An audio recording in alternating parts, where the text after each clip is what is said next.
Okay, well, everybody, thanks for coming. We're with Progressive Insurance, so basically we're going to show you a quick commercial which leads into our slides, and then we're going to talk at you, and then hopefully we'll have time to talk with you. So I think that's how these breakouts kind of go, so we'll follow that pattern. I don't know the volume of this, so don't freak out. Friends, colleagues, gathered here are the world's finest insurance experts. Rodney, mastermind of discounts like Safe Driver, Paperless, the list goes on. How about a discount for long lists? Gold.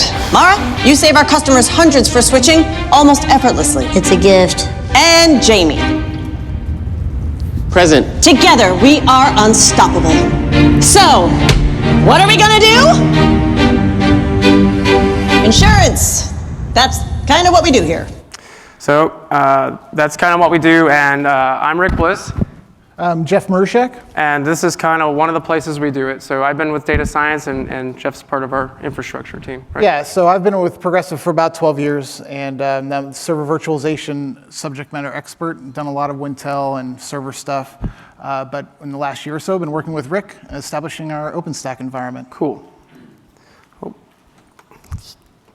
All right, so this was really cool. So over 30 years ago, our chairman, Peter B., said, and actually I was programming on a Commodore 64, writing glorious spaghetti code with go-to statements. Jeff, what were you doing? I had a Commodore VIC-20. Yeah, so I had a lot more memory to work with, so that's cool. Anyway. I had a tape drive. I had a tape drive. All right. So even back then, though, we said that we have a reverence for data. So we knew that data was going to be a differentiator for Progressive, and we followed that all along. So essentially, we want to talk about a product we've built, but since 1987, our reverence for that data has only grown.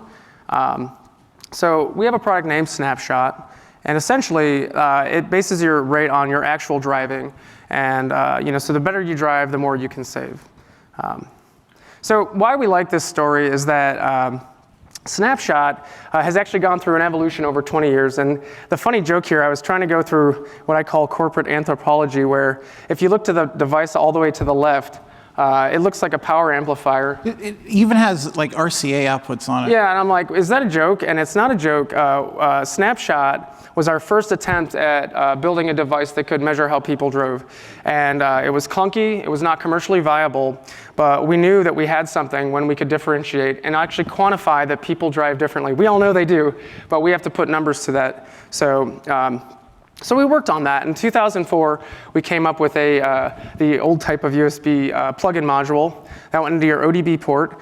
And essentially, we sent you a box and a USB cable, and you plugged it in for 6 months, and then you lost the box, and you lost the cable, and you never sent it back, or sometimes you did. And so we knew that we had to evolve that product. So we moved on, and we found ways to send that data wirelessly. And then in 2010, we evolved it even more and made it commercially viable. And then in 2014, we actually rebranded that as Snapshot.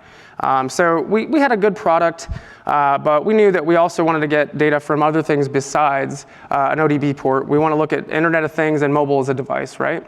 And so we're constantly evolving that story as we move forward.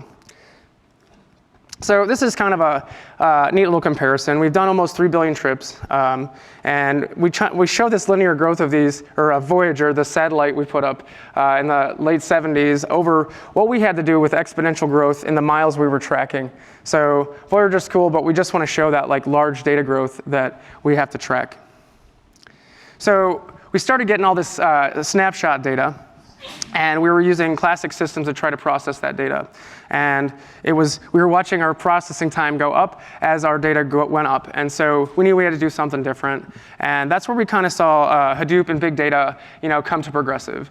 And so, don't look too far into the graph, but essentially, we were able to scale that data growth with more hardware. And so we had a solution there. But Jeff? All right, so Snapshot was a really good example of an external customer-facing kind of evolution. We kind of showed you how we kind of had to evolve that product. But not all innovation happens externally, it also happens internally. And we're an insurance company on the outside, but on the inside, we do a lot of innovation. So first, I want to start talking about the Business Innovation Garage.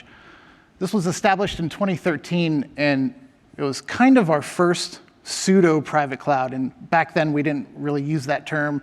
We didn't consider this a private cloud. But it kind of had two of the three kind of things of private cloud. We had the first issues of multi-tenancy and progressive with VMware's vCloud Director. And we also had virtual networks and self-service for the first time for our customers. So while we didn't really have the automation thing yet, we had two of the three, and that ain't bad. But first, it was an environment to foster innovation at Progressive. In other words, to fail fast, because when you fail fast, you can increase your speed to market in certain situations. So it was neat because each experiment had their own environment, cloned network, cloned domain controllers. So each experiment had their own pod that looked exactly the same. There's your multi-tenancy. And it was just really nice to experiment outside of the normal corporate regulations where you didn't have to go through the complex procedures of getting a CBA kind of approved, a whole project spun up, and things like that. So interesting is that it fostered innovation, but it also was innovation itself, because I mentioned we first tried to play with vCloud Director, which was very interesting. And the types of experiments are really cool because not only it could be something kind of trivial like, let's install this software and see if it works in a secure environment where it's not going to infiltrate our network or whatever. But in these pictures, you can see there's also some really cool experiments, like let's get some augmented reality goggles to see if that can help with the claims process. So there's kind of a full spectrum of experiments. And in 2016, 2017, the Innovation Garage averaged around 100 experiments a year. So that's 100 experiments each year, Progressive employees being able to fail fast to see if something's worth going to a full-fledged proof of concept or not. Cool. So the other part of the innovation services I want to talk about is CodeJam. CodeJam is an official Progressive class. It's a 2-day class, happens 2 or 3 times a year, where business leaders will come to us and say, let's figure out this problem, or we're thinking about doing X, and how do you think we should do it? So it's open to all Progressive employees, IT, app dev, corporate, human resources. Everyone can join these teams, take 2 days off of work, and do anything at their fingertips. They can use the Innovation Garage pods I was talking about, our on-prem vSphere environment, AWS, Azure. We can do whatever to create microservices outside of our daily jobs to solve these problems. And the neat thing is at the end of these 2 days, each team gets to present their ideas streamed to the whole company, which we feel allows us to propose ideas and possible solutions in a very open source way.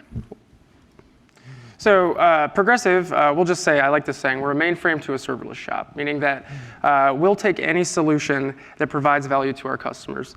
And so we've got thousands of IT professionals actually working on these solutions, in different capacities. So we just like to call out that we do it all, right? So right now, I'm going to talk about data analytics at Progressive. So I like to compare to these guys when I talk about data science because they're a bulk of the people that provide actual data to our company. And they're very good with systems like SAS, SQL, Tableau, systems that we can procure in a projectized way. Like Jeff said, the garage helped with not having to go through those processes. Well, these work kind of good for, these people are able to work with software that we POC and highly projectize, scale, and actually bring in an enterprise method, right? But so data science actually, like I said, we've done great with the analysts, but data science really needed something different, right? They couldn't go through these high cycles of planning or having CBAs. They needed to try things out and fail fast, like Jeff mentioned. So when I talk about these guys, they know math, or guys and girls actually, sorry. They know math, stats, and algorithms, but like many of them are good at data engineering and software engineering. And so our existing systems of procurement didn't facilitate that well. We needed infrastructure as a service.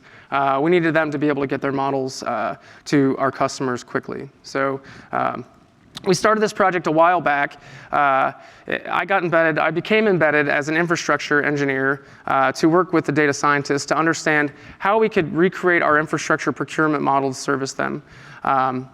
And so we basically said, how do they get fast? How do they move? Another thing that we thought about was how do we get these R&D environments? So really lax, controls. But at this point, also how do we get those R&D environments to narrow the path to production? Right, so once we actually build out a really cool model, how do we get that to QA, or from dev to QA to prod, in a way that matches our production standards? And so we needed to build that out. Also, we kind of chose on-premise and public cloud. So when I say mainframe to serverless, and then when we talk about how long ago we cared about data, we have quite a bit of gravity for on-premise, right? So we need to care about customer data. We need to care about that security, and we need to take efforts to make sure that that data is secure and never gets in the wrong hands. And so we kind of came up with this idea that the cloud you experiment on is probably the cloud you go to production with. So if you're playing on OpenStack, you'll probably go to production OpenStack. If you're playing in a public cloud, you'll probably go to production there, at least as the infrastructure as a service layer. Like what we're seeing at this conference is that we want Kubernetes to rip that all away. And we want to say that you can experiment where we think that that's valuable, but we're going to actually move your workloads around as the enterprise sees that necessary. And maybe we make infrastructure a black box where we run that best and have our customers not understand where that's going. So we'll get GPUs and we'll get TPUs and we'll get different products like that. So for our on-premise cloud, we chose OpenStack. I have to go back, just like Snapshot, we evolve, right? So with that said, we consider OpenStack the standard for our on-premise cloud. And then, we've evolved our infrastructure story at the data center level. So we like that OpenStack obviously abstracts that out and lets us not create technical debt at the infrastructure as code layer, right? So we can move and still have our Terraform or CloudFormation or our heat stack, move with our hardware. So that's really cool. Jeff, that was you. So we mentioned OpenStack. So we chose VMware integrated OpenStack. Reason being, we had a lot of decisions about this, but we have a fully tiered support organization going on 10 plus years that have all that experience supporting an enterprise, a very large vSphere environment. And so we wanted to utilize that support structure and also experiment with OpenStack at the same time. And we felt that VIO kind of solved that for us. Again, we just have the SMEs of all the infrastructure and all the support to help us. And now those teams can work together with the cloud guys, with Rick's, to get VIO open. They can worry about the OpenStack stuff. We can worry about the VMware stuff. So it works out great. Everyone has different decisions. For us, in our situation, that's what made sense. We've kind of talked about the external evolution, but our internal evolution, our infrastructure evolves as well. Go through this really quick. In 2004, we were 100% physical. We had 2 data centers filled with 2U rack servers. And then VMware got popular, vMotion came out, we started playing with that. And hopefully you guys have all done P2V projects. Well, our first one was in 2017, and it took 2 years after that first initial project to December of 2009 when we actually had more VMs than physical machines. So that was a really kind of proud moment for me, actually, because I was really involved in that. But so that was kind of the server side, but the infrastructure side, we went from those 2U servers to the converged, and now we have data centers full with Cisco UCS Blade servers, which work out really well. And now, 2016, 2017, we're evaluating hyper-converged infrastructure. So just an example of how not only our customer-facing things are evolving, but internal and our infrastructure is evolving as well. So you can see that Flo loves containers, I as well. For data science, we ran into the challenge that our monolithic OS environments just weren't working. And when you have a planful system, like a planful project system, you can augment your Linux systems with Etsy alternatives and try to play around with libraries. You can do virtual environments in Python, and that's all fun. But from a infrastructure standpoint, really, containers kind of abstract a lot of that out, right?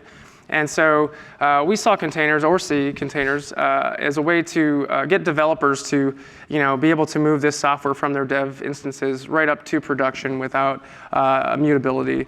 And so we feel like that's going to offer a lot, and it keeps computers clean, right? So And also, so this is a statement I make, but I've really lived this. We have like the data science crew, they all have their specific language that they think is the best language.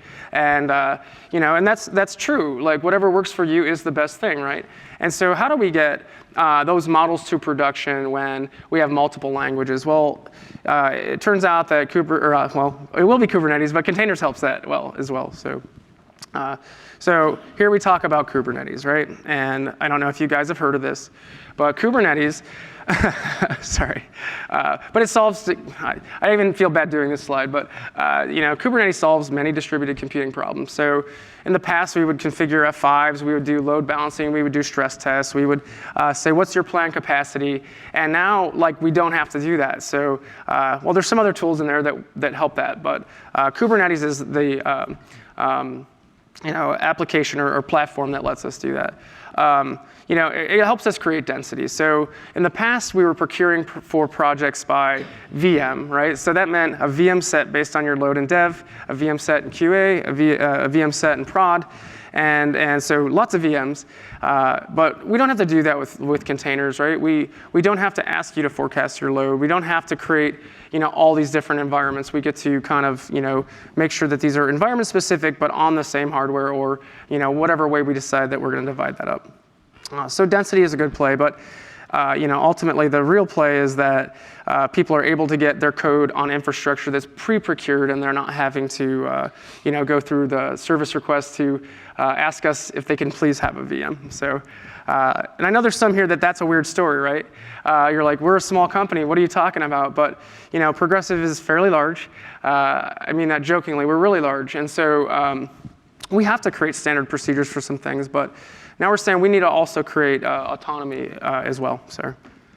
Great. So Red Hat. So we chose Red Hat OpenShift APAS, and we've been asked, well, why not Pivotal or why Red Hat? And really for us, it wasn't that Pivotal was a bad product, or it still isn't, and it actually serves a lot of people.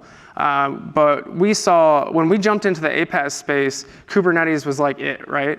And I'd actually had a conversation with one of my colleagues, because I was working in data science, and he's like, man, you need to use OpenShift. I'm like, I don't need an APAS, I need an ETL system. He's like, yeah, but why don't you use Red Hat? And he's like, it's Kubernetes under the hood. I'm like, I don't believe you. Like, it's branded and it's all these things. And ultimately, I went in and I actually ran kubectl against OpenShift, and I got the commands to work. So I'm like, all right, I'm probably still not going to run ETL workloads there, but I saw a play where, we need to spin up APIs, we need to spin up visualization, we need to actually let these guys visualize what their data is doing to our end users. And this makes a lot of sense, right? So, there's a beautiful service catalog, with all of our cool languages, and, there's self-service database, so we've got every type, key value and memory. And so it was like, okay, maybe this isn't what we go to production with, or maybe it is, but just that self-service model, let's get that infrastructure delivered immediately. So there's a couple other things that the OpenShift platform gave us.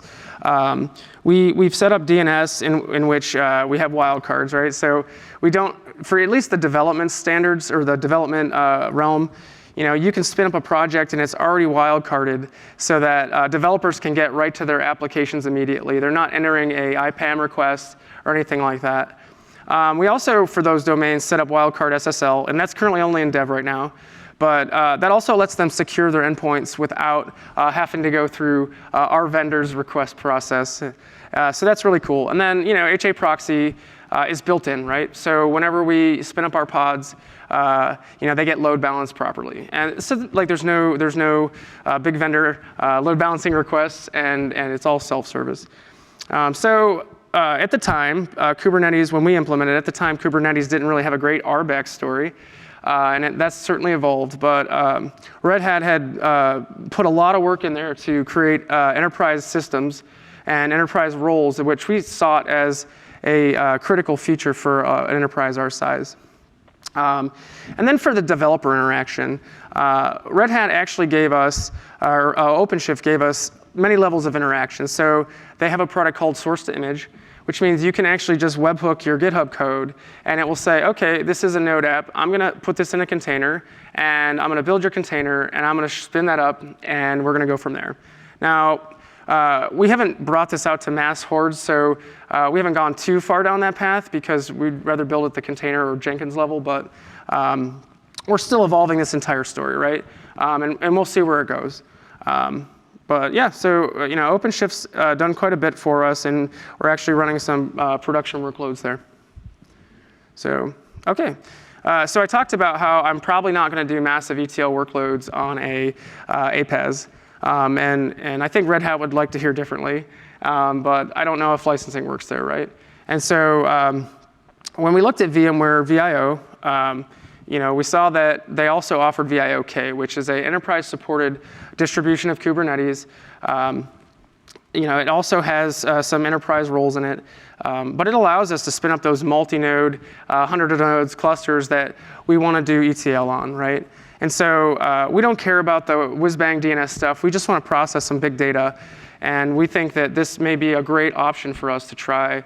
As I stated yesterday in the keynote, like we're seeing a ton of applications being rewritten in a Kubernetes native way. Big data's still around. I mean, this is big data, but Hadoop's still there. It's still a player, but we're seeing Kubernetes kind of take the lead for new projects moving forward. So, and it's exciting, right? People want to be on the Kubernetes platform. So for this presentation, we're going to say that OpenStack is part of a part of the puzzle, and it's true, right? I think the theme of this conference has been select the tools that work for you, and it might not be from one vendor. For us, it's not. But we see OpenStack as a way to actually bridge all that together. So automate it all. Automate it in self-service when you can't automate it. So you'll see that. We also have a cloud strategy, right? We think it's containers and serverless to some extent. And we just see, private IaaS and APaaS as part of, also a part of what public IaaS and APaaS and SaaS give us. And so we'll continue to evolve that story. So I'm able to talk about these a little bit because our CEO actually brought these up at an investor relationship meeting. But when I say automate it all and let's self-service what we can't, that's actually where we're trying to reach our customers in the same way. We want them to get what they need immediately. And so I've worked with a couple of our data scientists and some of their staff. So we've got our analytics space. Basically, we don't build, I don't want to say this. Currently, we don't have a chatbot internally. And what this is an intent system, right? You say, I want this, and we'll return, hey, this is where it's at on our website. We're not going further than that right now. So we're safe. But we'll see that, as our growth, as our chats come in, we're actually increasing the growth of what we're able to answer quite effectively. So we see OpenShift, servicing that. We see autoscale for our APIs. We see OpenStack for horizontal scalability. So it's a really good story there. Pretty cool. I mean, like this, ultimately, this is when we first had our interactions as I guess a DevOps team. So we've got Agile in other parts of our business, but this was kind of like the first infrastructure Agile project, right? Like, let's get you guys in a room and figure out, and girl, there's one. But let's get you in a room and figure out how we can get the data or get these systems fast. And we did a good job here, but not as fast as we like. Okay, so like really in the center block is where we've done some work, and we see using data models to process documents and again get that feedback fast to the customer as fast as we can.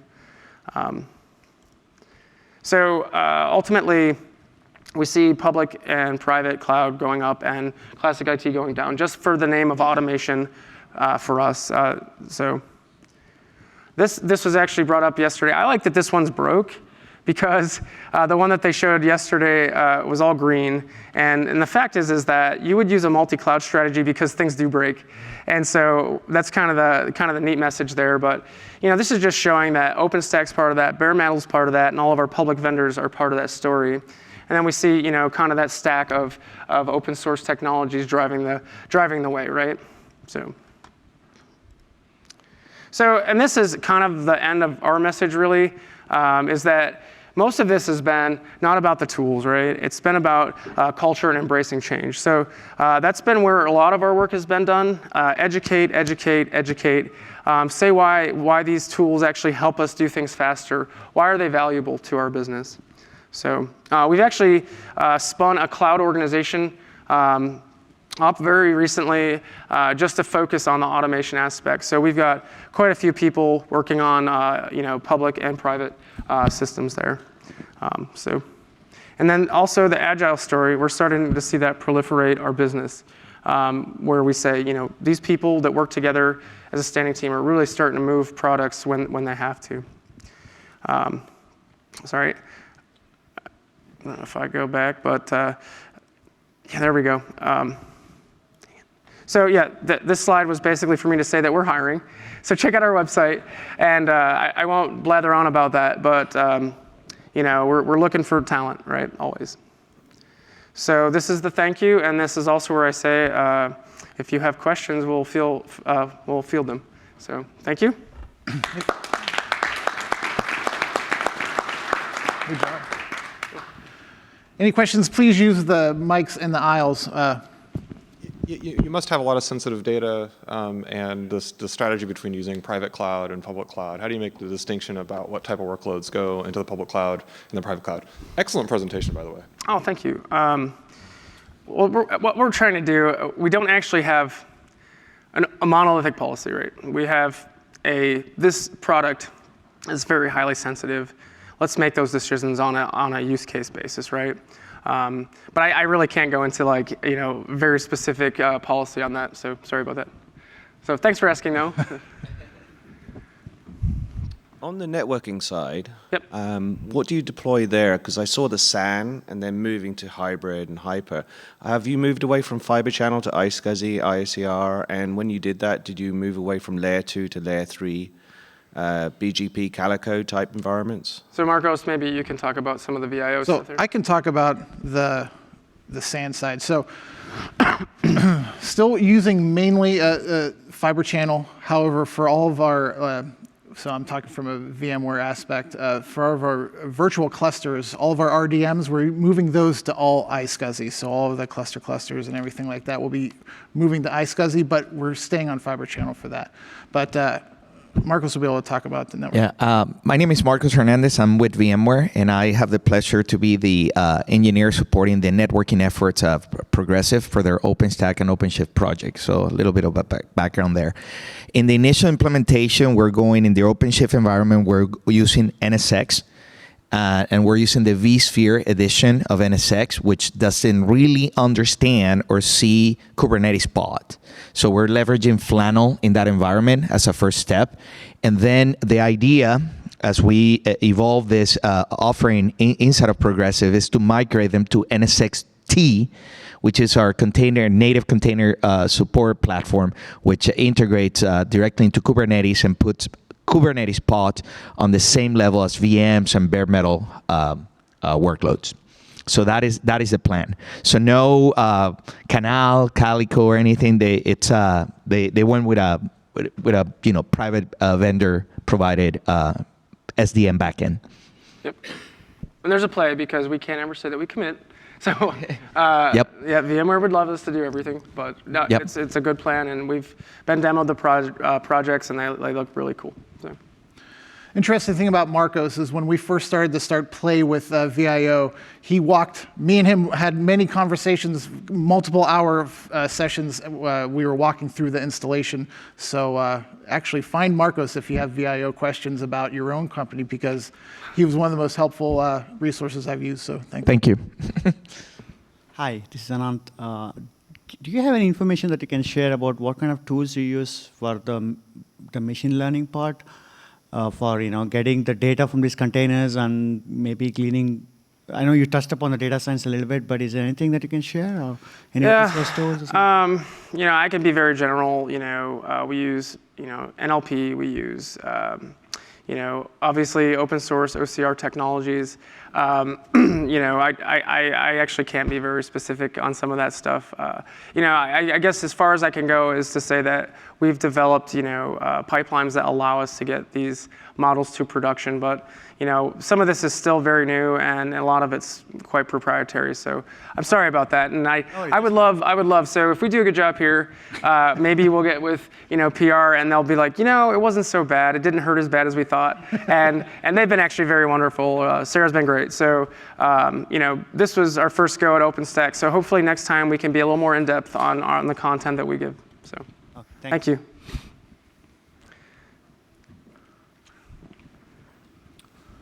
Google recently demonstrated some really interesting AI, Yeah. which apparently may have passed the Alan Turing test. So how far are you guys away from introducing that from a front end to your customers, from the chat perspective? Well, I can't speak specifically to chat. Really, that's on our business side. But what I will tell you from an infrastructure standpoint, we're working with VxRack and things like that, or not things like that, but that hardware. And their 14th generation of hardware, I know this isn't your question, but I'm just going to speak from an infrastructure standpoint. The 14th generation of that hardware actually supports FPGAs.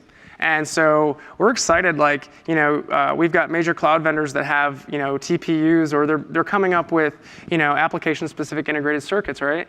Well, how could you ever compete with that on-prem? Well, I think FPGAs are part of that answer, or FPGAs. And so, how can we software-define hardware? So, I really can't commit that we'll go down that path, but it's certainly an option for our infrastructure delivery. So, sorry about that. Cool. So we know that it seems like the data pipelines get deployed via Kubernetes. It sounds like you guys use Spark. Do you guys use things, the Hadoop? Do you guys use Yarn? Yeah. Are those running within the Kubernetes environment? No, yeah, Where's data sit? Is it Ceph, Swift? Is it sitting on the SAN? Yeah, so our big data space is just HDFS. I won't go where that storage is. We are running our Hadoop environments on the classic model. And so what I say by that is that, we've got many machines running those, and so Yarn's doing the scheduling. And so how does that work where Kubernetes deploys? So we're not actually, so those are separate environments, right? So we've got classic big data, and then what we've got is what we think is a forward-looking view of seeing these applications being rewritten on Kubernetes. So we may not use that same hardware to deploy Airflow or Kubeflow or Spark. That's what I'll say. Those are separate environments. We're not mixing those schedulers or anything like that. So how does those applications get their data then? Okay, so you can train a model someplace, and then you can deploy it elsewhere. Okay, so does it read from HDFS? Does the Kubernetes containers connect to HDFS? Are they special? We're not direct, so right now, that's early on. We don't have specific containers reading directly from HDFS. Okay, I guess I still don't understand how you get data, but okay, thank you. Okay, thank you. So building on that, have you also considered S3A combined with HDFS? And what I mean by that is when you use HDFS, you have the pleasure of paying Cloudera and folks like that extra licensing when you scale the capacity. Yep. With S3A, it gives you the capability of doing 3 different things, and one of them is basically to offload a lot of the jobs. Yeah, expensive. I will say that conversation has been being tossed around, right? So we're always going to look at ways that we can evolve that story, but right now it's more of an HDFS story. So, thank you though. Thank you. All right, cool. So you guys get some time back, and you gals get some time back, and thanks for coming, and have a great conference. So. Thank you.